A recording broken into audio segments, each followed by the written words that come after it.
परिचय। यह छोटी बच्ची रो रही है। उसे सांस लेने में तकलीफ हो रही है। उस बूढ़े आदमी को देखो। वह नगर के व्यस्त क्षेत्र में रहता है। वह फेफड़ों की बीमारी से ग्रस्त है। इनकी बीमारी का मूल कारण वायु प्रदूषण है। इस पाठ में हम अपने परिवेश में होने वाले हानिकारक बदलावों और अपने जीवन पर उनके प्रभावों के बारे में जानेंगे। उद्देश्य। इस पाठ के अंत में आप निम्न करने में सक्षम हो जाएंगे: वायु प्रदूषण, इसके स्रोत, इसके हानिकारक प्रभाव और इसकी रोकथाम की व्याख्या करना। ओजोन परत के अवक्षय की व्याख्या करना। ग्रीन हाउस प्रभाव का वर्णन करना। अम्ल वर्षा के निर्माण की व्याख्या करना।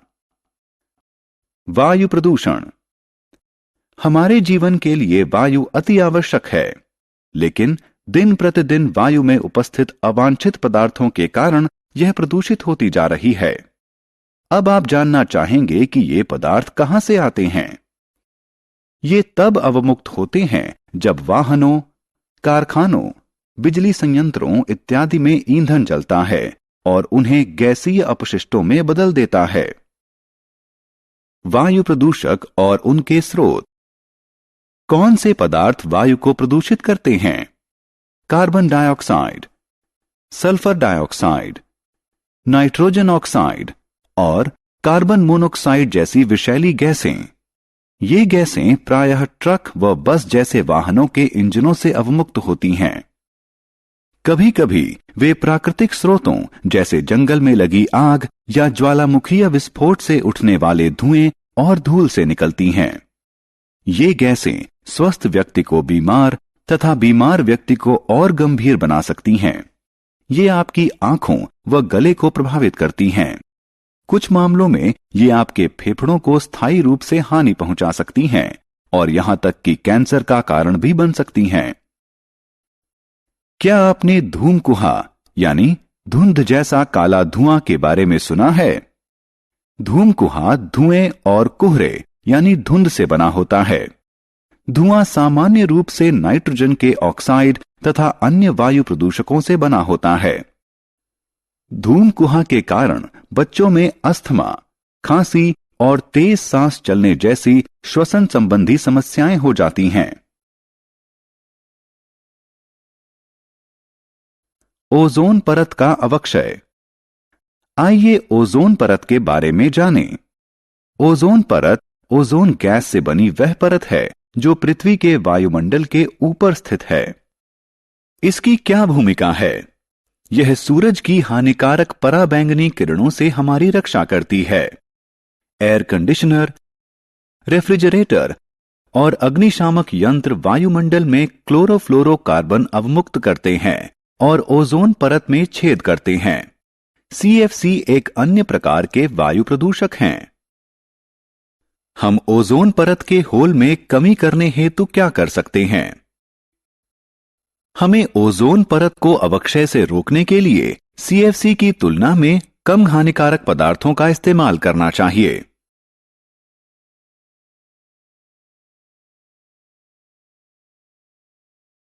आत्म मूल्यांकन।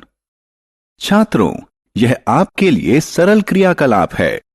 आपको निम्न में से प्रदूषकों व अप्रदूषकों को खींचकर संबंधित बॉक्स में ले जाना है। अम्ल वर्षा। ये चित्र न्यूयॉर्क स्थित स्टैच्यू ऑफ लिबर्टी और आगरा स्थित ताजमहल के हैं। ये अम्ल वर्षा से अत्यधिक प्रभावित हैं। क्या आप अम्ल वर्षा के कारणों को जानते हैं?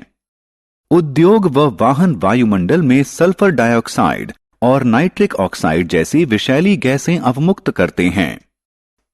ये गैसें वायुमंडल में उपस्थित जल वाष्प से अभिक्रिया करके सल्फ्यूरिक अम्ल व नाइट्रिक अम्ल बनाती हैं, जो अम्ल वर्षा के रूप में पृथ्वी पर गिरती है।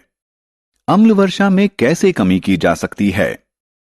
कंप्रेस्ड नेचुरल गैस यानी CNG और लिक्विड पेट्रोलियम गैस यानी LPG जैसे स्वच्छ ईंधनों के प्रयोग से अम्ल वर्षा में कमी की जा सकती है। ग्रीन हाउस प्रभाव। बहुत ठंड है, इससे पौधे नष्ट हो सकते हैं। क्या तुम्हें पता है कि इन पौधों को अत्यधिक ठंड से बचाने के उपाय किए जा सकते हैं? क्या उपाय किए जा सकते हैं? हम उन्हें बचाने के लिए ग्रीन हाउस प्रभाव का इस्तेमाल कर सकते हैं। ग्रीन हाउस प्रभाव, वह क्या होता है? इस घर को देखें, उसमें अनेक कांच पट्ट यानी कांच की खिड़कियों जैसी आकृतियां हैं। इसे ग्रीन हाउस कहा जाता है। जब सूर्य की किरणें इस घर पर पड़ती हैं, भीतर की वायु को गर्म कर देती हैं। यह गर्म वायु भीतर के तापमान को पर्याप्त गर्म कर देती हैं और पौधों के उगने के लिए वातावरण को आर्द्र कर देती हैं।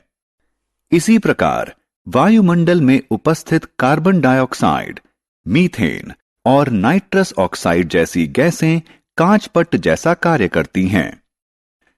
जब धूप का विकिरण हमारे वायुमंडल पर पहुंचता है, तो कुछ किरणें परावर्तित होकर अंतरिक्ष में वापस चली जाती हैं और कुछ किरणें ग्रीन हाउस गैसों में प्रगहित कर ली जाती हैं, जिसके कारण पृथ्वी के वायुमंडल के तापमान में वृद्धि होती है।